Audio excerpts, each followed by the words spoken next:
হযরত মুসা আলাইহিসসালাম দেশ ভ্রমণ করতেন, ঘুরে ঘুরে দেখতেন কৃষকরা কি করছে না করছে, চলাফেরা করতেছে, সেগুলো দেখতেন। ঘুরে তার দেশ ভ্রমণ করা তার পেশা ছিল। দেশ ভ্রমণ করতে করতে একদিন একটি বৃক্ষর নিচে বসে পড়লেন।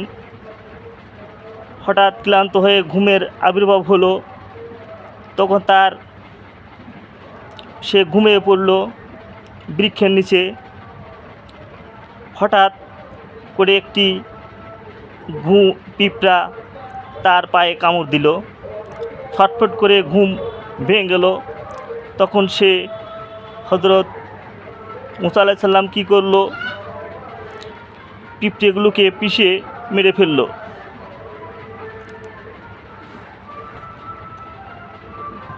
আল্লাহ তখন বললেন, হে মুসা, তুমি কি করলে?